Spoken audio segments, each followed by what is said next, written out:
और विस्तार से अब खबरें आपको दिखा देते हैं। आज की सबसे बड़ी खबर कोलकाता से ही है। लेडी डॉक्टर से दरिंदगी पर आक्रोश बढ़ता जा रहा है। आज रेप और मर्डर केस पर दिन भर बड़ी हलचल रहने वाली है। दरअसल सुप्रीम कोर्ट में इस केस को लेकर अहम सुनवाई होगी। सीबीआई आज सबसे बड़ी अदालत में जांच की स्टेटस रिपोर्ट दाखिल करेगी। इसके साथ ही नजर आज आरजीकर के पूर्व प्रिंसिपल संदीप घोष पर भी रहने वाली है। आपको बता दें कि आज लगातार 7वें दिन संदीप घोष से सीबीआई पूछताछ कर सकती है। और इन सब के बीच इस केस में 2 नए किरदार सामने आ गए हैं, जिनके बारे में हम आपको बताएंगे। इंसाफ की लड़ाई जारी है। लेडी डॉक्टर से दरिंदगी के खिलाफ आज भी रेजिडेंट डॉक्टर की हड़ताल है। तो जो भी इस मामले में अपडेट होगा सबसे पहले एबीपी न्यूज आप तक पहुंचाएगा। लेकिन सबसे पहले इस वक्त की बड़ी खबर आपको बता दें, कुछ ही देर में सुप्रीम कोर्ट में कोलकाता केस पर सुनवाई शुरू होने वाली है। सुप्रीम कोर्ट में स्टेटस रिपोर्ट पेश करेगी सीबीआई। गुरुवार तक का वक्त दिया गया था। देश की सबसे बड़ी अदालत में कहा गया था कि आप स्टेटस रिपोर्ट गुरुवार को सौंपें। सुप्रीम कोर्ट ने बंगाल सरकार से भी जवाब मांगा था। हॉस्पिटल में तोड़फोड़ को लेकर सवाल पूछे गए थे और आज इसी पर सीबीआई को स्टेटस रिपोर्ट दाखिल करनी है। कोलकाता पुलिस को भी जवाब देना है। सुप्रीम कोर्ट में जो सुनवाई इस मामले में हुई थी उसमें कड़ी फटकार वहां पर कोलकाता पुलिस को लगाई गई थी और कहा गया था कि दरअसल जो अस्पताल के अंदर तोड़फोड़ की घटना हुई थी, जो उपद्रवी घुस गए थे, उसमें 100% जिम्मेदारी बनती है पुलिस की। सुप्रीम कोर्ट ने इस मामले में स्वतः संज्ञान लिया है। Suo motu action supreme court का एक मर्तबा सुनवाई हो चुकी है और उसी दिन यह कहा गया था कि आप गुरुवार को स्टेटस रिपोर्ट दें। इस मामले में कुछ और जानकारी लेते हैं। दिल्ली से अंकित गुप्ता हमारे साथ मौजूद हैं। वरुण जैन भी आपको नजर आ रहे हैं। रविकांत कोलकाता में राजभवन से हमारे साथ हैं और मनोज्ञा लोईवाल भी कोलकाता से हमारे साथ मौजूद हैं। पहले अंकित आपके पास आना चाहूंगा और ये बताइए, सुप्रीम कोर्ट में सुनवाई शुरू हो गई? जी नहीं अखिलेश, लेकिन उम्मीद की जा रही है अगले 5 से 10 मिनट में सुनवाई शुरू होगी, क्योंकि अभी तक दूसरे मामले की सुनवाई चल रही थी और वो सुनवाई खत्म हो चुकी है। ऐसे में उम्मीद यही की जा रही है कि अगले 5 से 10 मिनट में सुनवाई शुरू होगी। दूसरा अपडेट ये निकल के सामने आ रहा है कि जो सीबीआई की तरफ से वकील पेश हो रहे हैं, सॉलिसिटर जनरल, वो सील्ड कवर में स्टेटस रिपोर्ट लेकर के कोर्ट में पहुंच चुके हैं। हालांकि अभी तक कोर्ट में वो रिपोर्ट कॉपी नहीं गई है, लेकिन वो रिपोर्ट लेकर के कोर्ट में पहुंच चुके हैं। जैसे ही सुनवाई शुरू होगी वो जो रिपोर्ट कोर्ट को दी जाएगी, जिसके बाद में देखना यह होगा कि क्या कोर्ट की तरफ से उस रिपोर्ट को खोल करके कोर्ट में ही, हालांकि ये तो क्लियर है कि वो सार्वजनिक तो नहीं की जाएगी, लेकिन मुमकिन है कि जज जो है उस रिपोर्ट को पढ़ें और उसके आधार पर आगे की सुनवाई को आगे बढ़ाएं। तीसरी चीज, जो पश्चिम बंगाल सरकार के वकील हैं कपिल सिब्बल, वो अपनी तरफ से जो राज्य सरकार ने क्या क्या कदम उठाए थे, जो आरोप लग रहे थे कि पुलिस ने कार्रवाई नहीं की, इन तमाम जो है मामलों में एक रिपोर्ट जो है कोर्ट के सामने रखेंगे, जिसमें वो ये भी बताएंगे कि एफआईआर दर्ज करने में देरी क्यों हुई, क्यों प्रिंसिपल की तरफ से इस तरह का बयान आया था कि वो आत्महत्या हुई है। तो इस तरीके के तमाम सवालों का जवाब पश्चिम बंगाल सरकार के वकीलों को देना होगा। तो ये सब जो तमाम जो चीजें हैं, उम्मीद की जा रही है अगले 5 से 10 मिनट में कोर्ट में सुनवाई शुरू होगी और तब दलीलें आगे बढ़ेंगी। अंकित आप बताइएगा, दर्शकों तक हम पूरी जानकारी आगे पहुंचाएंगे। लेकिन एक बड़ी खबर इस बीच, कोलकाता केस के आरोपी संजय रॉय पर खुलासा। आरोपी संजय रॉय की विकृत मानसिकता थी, ये सीबीआई की तरफ से ये जानकारी दी गई है। सूत्रों के हवाले से हमें पता चला है 5 डॉक्टरों ने किया था संजय का मनोवैज्ञानिक टेस्ट। आरोपी के चेहरे पर शिकन तक नहीं, ये सीबीआई के सूत्र हमें बता रहे हैं। आरोपी ने बर्बरता की पूरी कहानी बताई है।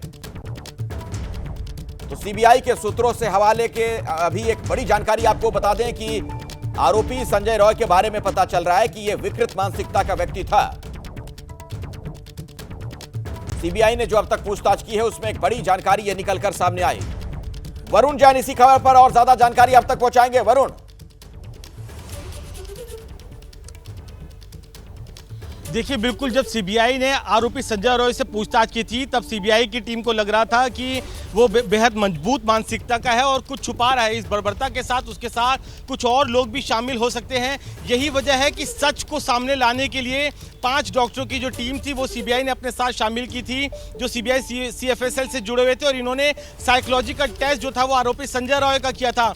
सूत्र इस बात की जानकारी दे रहे हैं कि जब जो डॉक्टर्स की टीम संजय रॉय से पूछताछ कर रही थी तब वो बिना किसी शिकवे और शिकन के सभी सवालों के जवाब दे रहा था। उसके चेहरे पर किसी तरह का तनाव और घबराहट नहीं थी और उसने उस रात को जिस तरीके से इस बर्बरता को अंजाम दिया वो पूरी बात डॉक्टरों को बयां की है। तो कहीं ना कहीं बेहद यौन विकृत मानसिकता का जो शख्स है संजय रॉय, ये जो सीबीआई की जो डॉक्टर्स की टीम है उसका एनालिसिस है। फिलहाल अभी जो पॉलीग्राफिक टेस्ट है वो सीबीआई करा लेना चाहती है, क्योंकि उस पॉलीग्राफिक टेस्ट से भी और सच्चाई सामने आएगी कि जितने सवाल पूछे थे उनके जो सही जवाब है वो अभी भी आरोपी संजय रॉय ने दिए हैं या नहीं। लेकिन अभी तक की जो साइकोलॉजिकल टेस्ट की रिपोर्ट है वो यही बयां कर रही है बेहद यौन विकृत मानसिकता का है। और जांच बिल्कुल वरुण, देखिए यही बात तब भी सामने आ रही थी जब मनोज्ञा लोहिवाल ने बातचीत की थी उसके एक दोस्त से।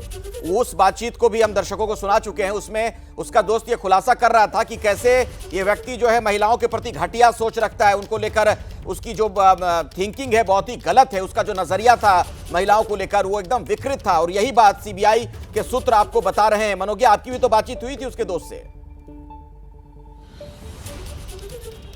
बिल्कुल, और विकृत भी नहीं कहूंगी मैं, इतनी गंदी मानसिकता जिसे आप शब्दों में सच में बयां नहीं कर सकते। आप कल्पना कीजिए, वो व्यक्ति अपनी बीवी का पिंडदान करने के लिए गया था बाबू घाट पर। उस दिन महालया का दिन था। महालया के दिन कोलकाता में स्नान करना पुण्य का काम माना जाता है। महालया का अर्थ होता है कि पितृपक्ष का अंतिम दिन। ऐसे में सैकड़ों की भीड़ होती है, घाट पर खड़े होने की जगह नहीं होती है। और ये व्यक्ति अपना पिंडदान करते समय वहां पर बाकी सब छोड़कर महिलाओं के साथ मोलेस्टेशन कर रहा था लगातार। ये सिर्फ वानगी है उसकी विकृत मानसिकता की, ये सिर्फ एक कहानी है उन सैकड़ों कहानियों में से। न्यूड चैट्स करता था लड़कियों के साथ और उसके बाद उनके स्क्रीनशॉट लेकर उन्हें धमकाता रहता था। बिल्कुल, तो ये खबर जो दर्शकों तक हमने पहुंचाई थी मनोज्ञा, यही बात अब सेकंड हो रही है। सीबीआई के सूत्र जो हमें जानकारी दे रहे हैं, जिस तरीके से पता चल रहा है कि वो मनोवैज्ञानिक तौर पर जो उसकी परख की गई तो पता चला कि यौन विकृत मानसिकता का है ये। आपको यह भी बता दें कि कोलकाता लेडी डॉक्टर रेप और मर्डर केस पर आज भी संदीप घोष से सीबीआई की पूछताछ होनी है। संदीप घोष भी इस मामले का एक अहम किरदार है। लगातार 7वें दिन उससे पूछताछ होगी। बीते 6 दिनों में संदीप घोष से 75 घंटे से ज्यादा पूछताछ हो चुकी है। और मनोज्ञा, आप ही के पास एक बार फिर से आना चाहूंगा। ऐसा लग रहा है कि संदीप घोष इस मामले में वो धुरी है, वो एक्सिस है जिसके इर्द गिर्द ये पूरा मामला घूम रहा है। बिल्कुल, और रसूख और करप्शन और वो सारे आरोप जो इन पर लग रहे हैं अभी तक लगातार, उनका खंडन कर पा रहे हैं कि नहीं, ये बड़ा सवाल है। रोज एक फाइल लेकर आते हैं, आप जब भी देखिए वो जब भी घुसते हैं दफ्तर में सीबीआई के, अब तो फिर भी थोड़ा शांत स्वभाव से घुस रहे हैं, लेकिन पहले 2-3 दिन तो मीडिया पर ही बिफर जाते थे, नाराज हो जाते थे, गुस्सा हो जाते थे और उसके बाद कहते थे कि आप लोग ये कर रहे हैं। बट सच्चाई तो ये है कि उनके करप्शन की कथा अब सबके सामने आ रही है और ये कथा ही है जो अब एक के बाद एक पहुँचती चली जा रही है कि कहाँ उन्होंने क्या काम किया है। कल ही हमने अख्तर अली से बात की थी जो डिप्टी सुपरिटेंडेंट थे आरजी कर में, इन्हीं के नीचे काम करते थे और किस तरह से ये वहां पर आरोप लगाया है उन्होंने। जो अस्पताल का आरोप सीधा अदालत तक चला गया है इन आरोपों के साथ कि कई बार तो शव को या तो किसी को बेच दिया जाता था, लावारिस शव समझकर बनाकर बेच दिया जाता था। तो अस्पताल में जहां लोग अपना इलाज कराने जाते हैं वहां पर कोई अगर गिद्ध की तरह बैठा रहे और इंतजार करे कि कब कौन आएगा और कब उसका किस तरह से विकृत मानसिकता से इस्तेमाल किया जाएगा। अगर कोई शख्स शवों का सौदा करने लग जाए तो उसकी कैसी सोच होगी हम समझ सकते हैं। कोलकाता के आरजीकर अस्पताल से एक बड़ी खबर और आ रही है। सीआईएसएफ के 151 अफसर और सुरक्षा कर्मी वहां तैनात किए गए हैं। सीआईएसएफ सुरक्षा कर्मियों ने चार्ज देना शुरू कर दिया है।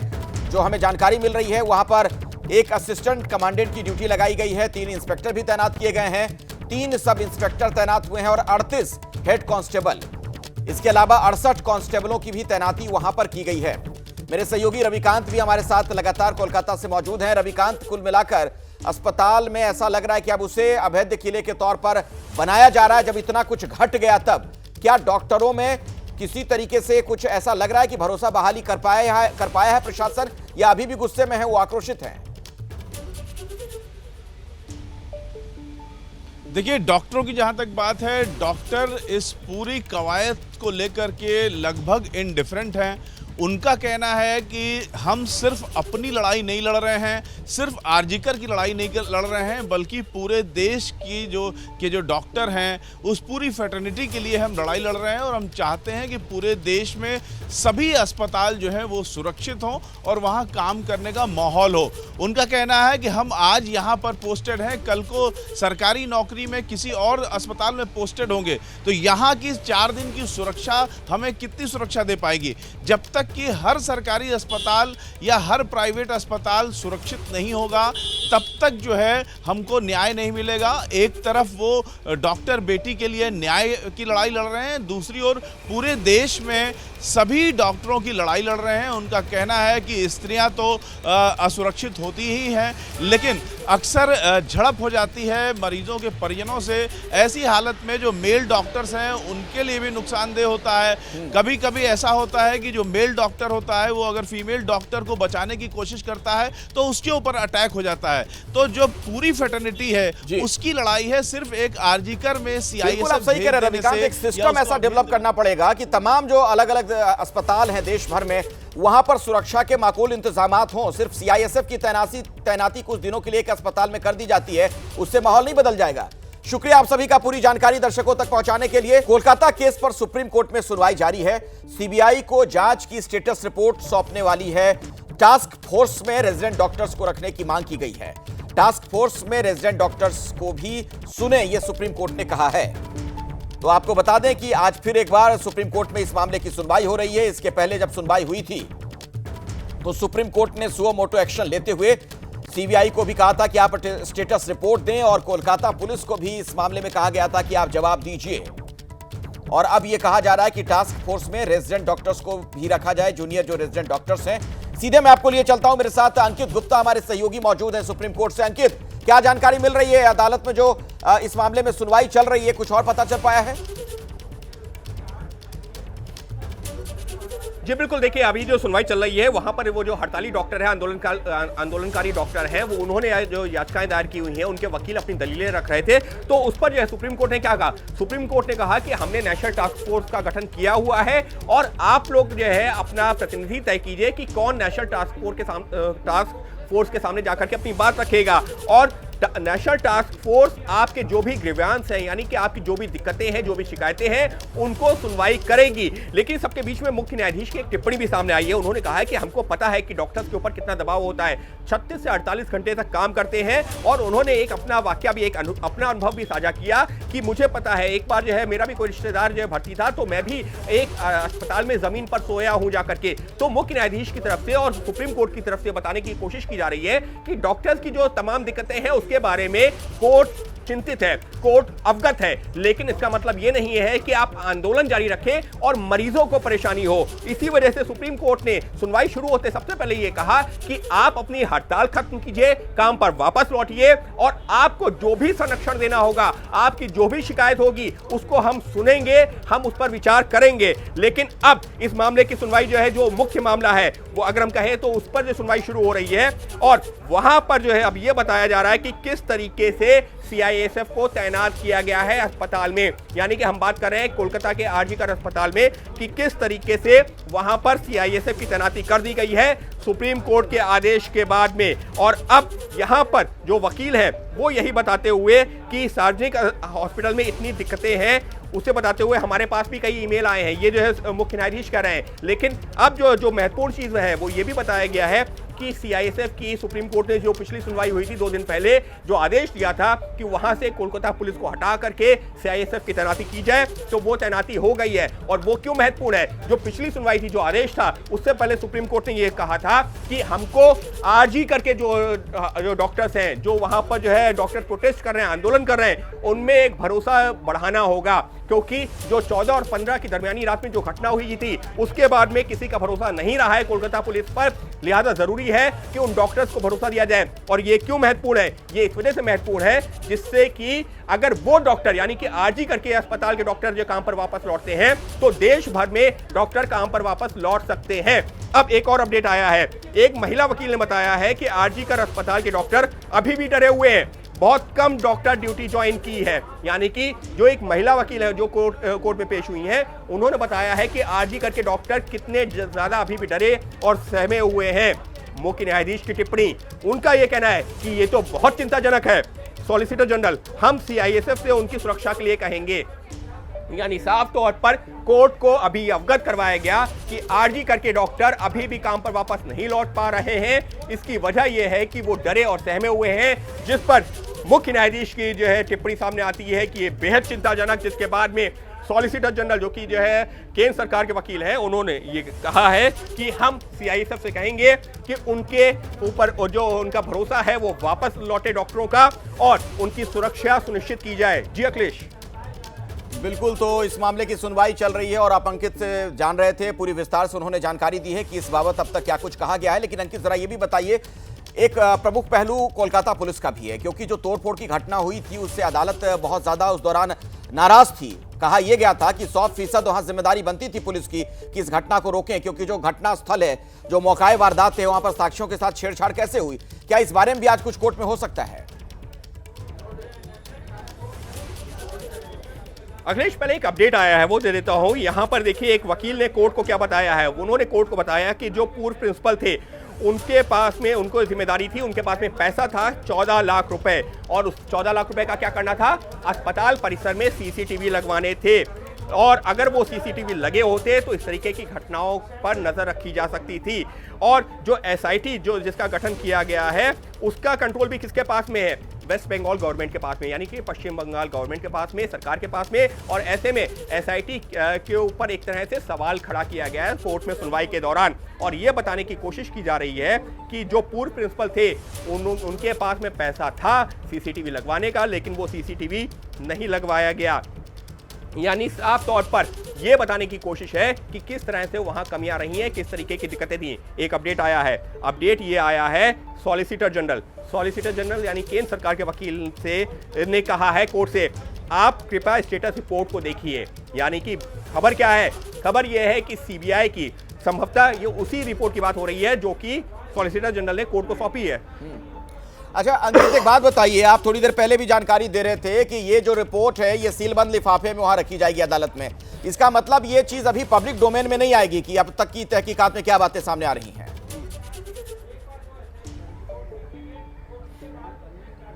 जी, ये जो पब्लिक डोमेन में आना मुश्किल है, लेकिन इस सबके बीच में एक बड़ी इंफॉर्मेशन एक और आ रही है। सॉलिसिटर जनरल ने कोर्ट से क्या कहा है, कोर्ट से कहा है कि आप पेज नंबर 10 और उसका पैरा 7 पढ़िए। यानी कि संभवतः पेज नंबर 10 और पैरा 7 में सीबीआई की तरफ से बताया गया है कि उसकी इन्वेस्टिगेशन कहां पहुंची है और किसका क्या रोल है। और जिस बात का जिक्र अभी आप भी कर रहे थे कि क्या सार्वजनिक होगी, मुझे इस बात की जो है उम्मीद बहुत कम है। और क्योंकि जो है जो कोर्ट की प्रक्रिया का भी अगर हम बात करें तो सीबीआई की जांच चल रही है। सीबीआई के जांच के तमाम पहलू ऐसा नहीं है कि पब्लिक डोमेन में ले आए जाएंगे, और इसी वजह से सीबीआई ने सील्ड बंद लिफाफे में ये रिपोर्ट दी है। लेकिन अब ये जरूर कहा गया है कि इसमें कुछ महत्वपूर्ण पहलू हैं और कोर्ट को उस पर विचार करना चाहिए।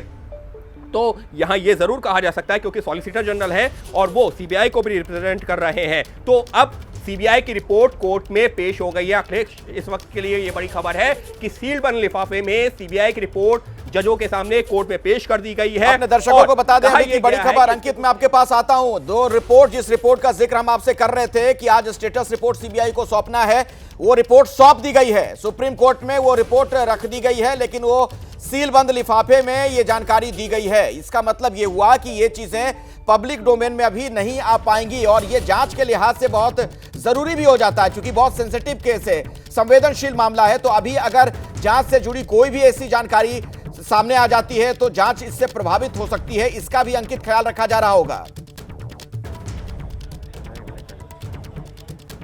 ये बिल्कुल ये महत्वपूर्ण चीज होती है। और अखिलेश, किसी भी जांच में जब भी जो कोई जांच एजेंसी जांच कर रही होती है तो उसकी कोशिश यही होती है कि जब तक जांच किसी कंक्लूजन पे ना पहुंच जाए, तथ्य पूरी तरह से सामने नहीं आने चाहिए। और सुप्रीम कोर्ट भी इस बात से जो है सहमत है। और फिलहाल अभी इस वक्त जो है जानकारी क्या है कि अब कोर्ट की तरफ से, जजों की तरफ से उस रिपोर्ट को पढ़ा जा रहा है।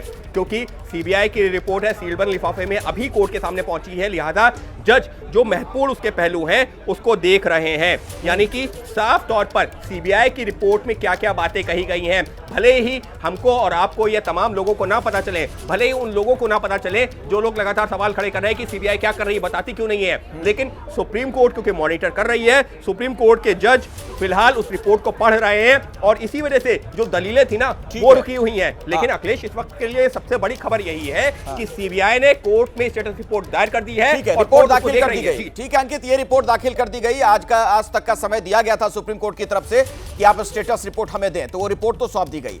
अब दूसरी बात, कोलकाता पुलिस की भूमिका को लेकर भी कई अहम सवाल खड़े किए गए थे पिछली सुनवाई में। उस दिन भी आपसे मेरी बात हो रही थी जब लताड़ भी लगाई गई थी पुलिस को कि साक्ष्यों के साथ छेड़छाड़ कैसे हुई, 100% पुलिस की जिम्मेदारी बनती है इसमें। इस बाबत भी आज कुछ कोर्ट में हो सकता है, कोलकाता पुलिस भी अपना पक्ष रखेगी?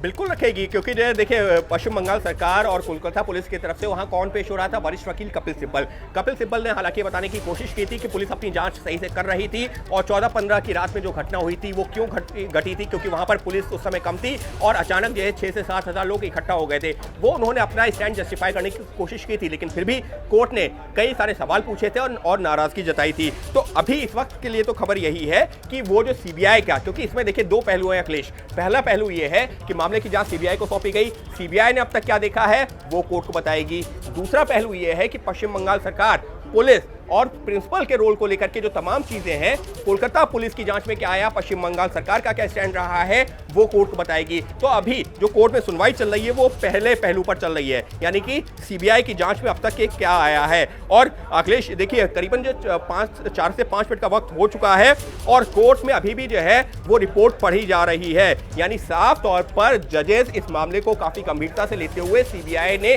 क्या क्या, क्योंकि करीबन 1 हफ्ता हो गया है, पिछले मंगलवार को जो सीबीआई को जांच सौंपी गई थी उसके बाद से 1 हफ्ता हो गया है, लिहाजा अब ये देखा जा रहा है कि 1 हफ्ते के दौरान सीबीआई ने क्या क्या जांच की है, क्या कुछ तथ्य सामने आए हैं। और हमको भूलना नहीं होगा कि जिस तरह से पूर्व प्रिंसिपल से लगातार पूछताछ की जा रही है, जिस तरह से आरोपी का जो टेस्ट करवाए गए हैं, नार्को टेस्ट करवाए गए हैं, तो ये तमाम पहलू हैं, मुमकिन है कि इस रिपोर्ट में इस बात का जिक्र किया गया हो और इसी वजह से जज पूरे विस्तार से उस रिपोर्ट को पढ़ रहे हैं। दोबारा आपके पास लौटूंगा, लेकिन अपने दर्शकों को एक बार फिर से मैं बताना चाहूंगा अभी की ये बड़ी खबर। आपको बता दें कि सुप्रीम कोर्ट में इस मामले की एक बार फिर से सुनवाई चल रही है और आज सीबीआई की तरफ से स्टेटस रिपोर्ट वहां पर दाखिल कर दी गई है।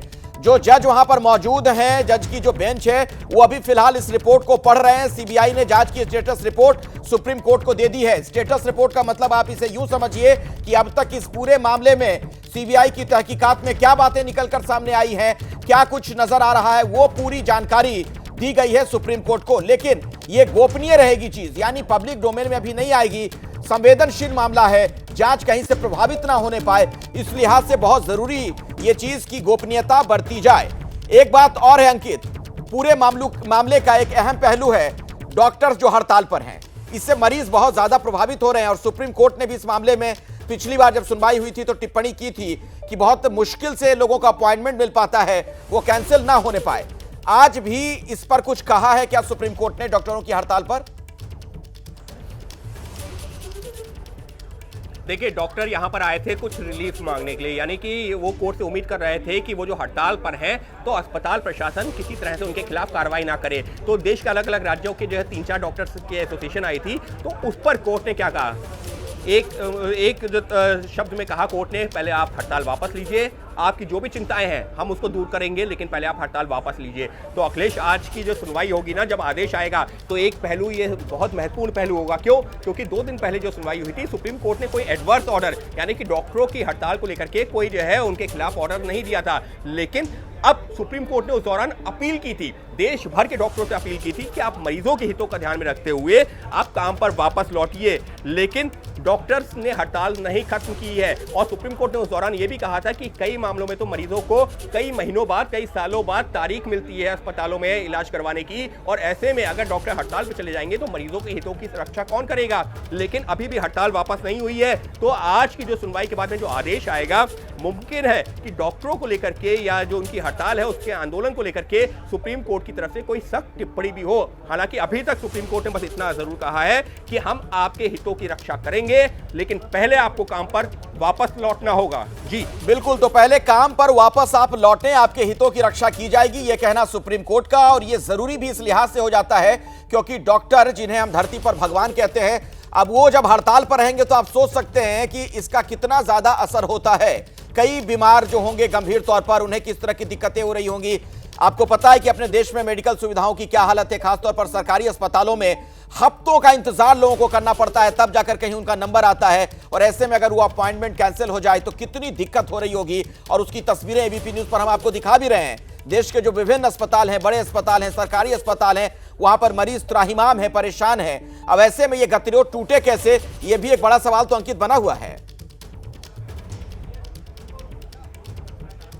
बिल्कुल बना हुआ है, लेकिन अखिलेश देखिए, नेशनल टास्क फोर्स का गठन कर दिया और वो किसने किया है? सुप्रीम कोर्ट ने, देश की सर्वोच्च अदालत ने। और उसमें जिन लोगों को, जिनको मेंबर बनाया गया है, वो सब बहुत अनुभवी लोग हैं। ऐसे में अगर डॉक्टर्स अभी भी हड़ताल पर हैं तो यकीनन वो सुप्रीम कोर्ट की उस अपील को भी नजरअंदाज कर रहे हैं, जिसका उनको ये ध्यान में रखना चाहिए। क्योंकि जब देश की सर्वोच्च अदालत, देश के मुख्य न्यायाधीश आपको भरोसा दे रहे हैं कि आप काम पर वापस लौटिए, आपके हितों की रक्षा की जाएगी, उसके बाद भी अगर वापस नहीं लौट रहे हैं तो ऐसे में अब देखिए, वैसे कानूनी लिहाज से अगर अखिलेश बात करें तो इससे पहले तमाम हाई कोर्ट और सुप्रीम कोर्ट के फैसले हैं, जिसमें यह भी कहा गया है कि डॉक्टर्स अगर अपनी हड़ताल को जो है 48 घंटे से ज्यादा चलाते हैं तो फिर उनके खिलाफ एस्मा, यानी कि ऐसा कानून के तहत कार्रवाई की जा सकती है जिसमें उनकी मुश्किलें बढ़ सकती हैं, एस्मा के तहत कार्रवाई हो सकती है। लेकिन फिलहाल सुप्रीम कोर्ट ने पिछली सुनवाई के दौरान, हालांकि हड़ताल कई दिनों से चल रही है, लेकिन एस्मा की बात नहीं कही, ना ही अभी जो है किसी राज्य सरकार ने या केंद्र सरकार ने एस्मा की बात कही। लेकिन सुप्रीम कोर्ट ने जो अपील की थी वो क्या की थी कि आप मरीजों के हितों को ध्यान में रखते हुए वापस लौटिए।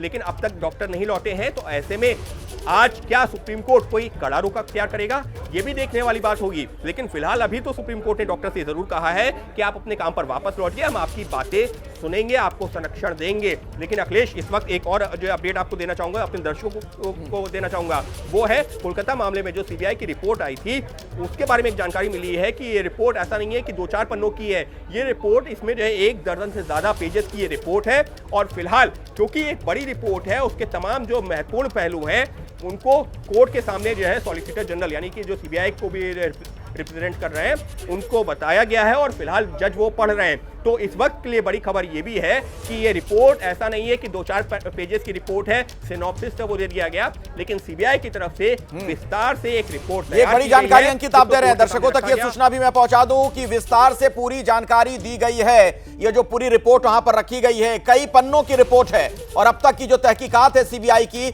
उससे जुड़ी सारी जानकारी सुप्रीम कोर्ट के सामने रखी गई है। आपको पता है कि सुप्रीम कोर्ट ने इस मामले में दरअसल स्वतः संज्ञान लिया है, सुओ मोटो एक्शन। पिछली जब सुनवाई हुई थी तब उस वक्त कहा गया था सीबीआई को कि आप स्टेटस रिपोर्ट दाखिल करिए और आज का यानी गुरुवार तक का वक्त दिया गया था।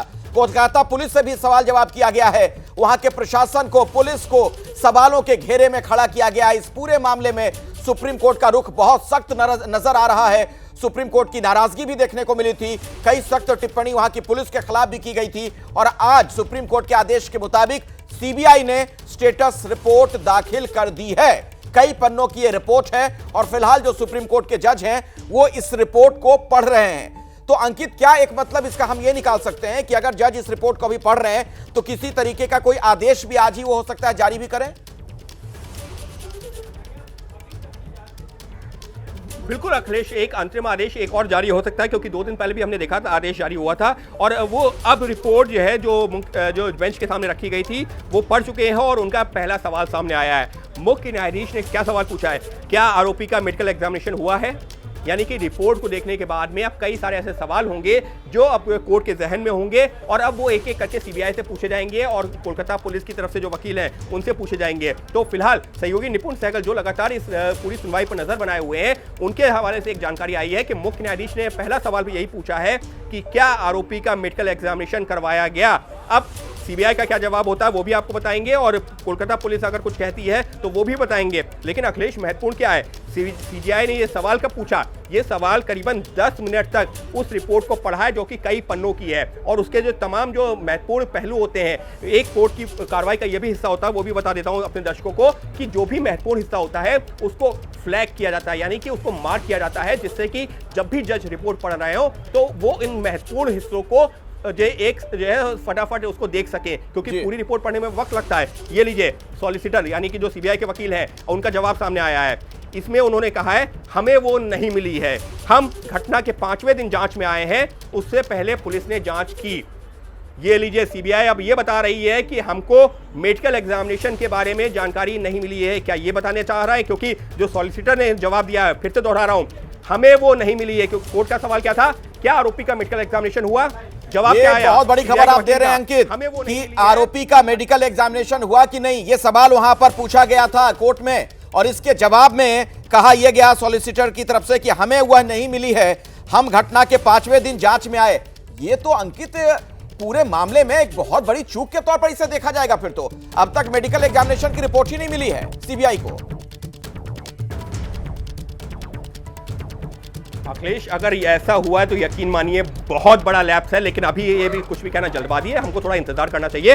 कपिल सिब्बल, जो कि पश्चिम बंगाल सरकार के और कोलकाता पुलिस के वकील हैं, उनका क्या कहना है? हमने केस डायरी दी है, रिकॉर्ड में देखा जा सकता है, पूरा टाइमलाइन भी दिया है। यानी कि कपिल सिब्बल ये बताने की कोशिश कर रहे हैं कि कोलकाता पुलिस ने क्या क्या जांच की थी, उसके बारे में जो केस डायरी होती है, क्योंकि जब भी कोई केस पुलिस से सीबीआई को ट्रांसफर होता है तो जो केस डायरी यानी कि पूरा रिकॉर्ड होता है कि क्या क्या कार्रवाई हुई है, उसकी टाइमलाइन होती है, वो जो है पुलिस से सीबीआई के पास जाती है। तो कपिल सिब्बल ये बताने की कोशिश कर रहे हैं कि हमने जो केस डायरी दी है जिसमें पूरी टाइमलाइन है। लेकिन अखिलेश, अभी तक कपिल सिब्बल ने भी सीधे तौर पर उस बात का जवाब नहीं दिया है कि क्या आरोपी का मेडिकल एग्जामिनेशन हुआ या नहीं हुआ, क्योंकि सॉलिसिटर जनरल ने तो एक ये कह दिया है कि हमें वो नहीं मिली, यानी कि मेडिकल एग्जामिनेशन की रिपोर्ट। लेकिन क्या केस डायरी में इस बात का जिक्र है? इस तरह के मामलों में अंकित, आप कोर्ट से जुड़ी खबरें लंबे वक्त से कवर कर रहे हैं, जरा मुझे ये बताइए, मेडिकल एग्जामिनेशन तो सबसे जरूरी चीज है कि इस मामले में क्या हुआ नहीं हुआ उसके बारे में बुनियादी तौर पर उसी से जानकारी मिलती है, वही रिपोर्ट नहीं मिली। और इस बीच अंकित, मैं आपके पास आऊंगा।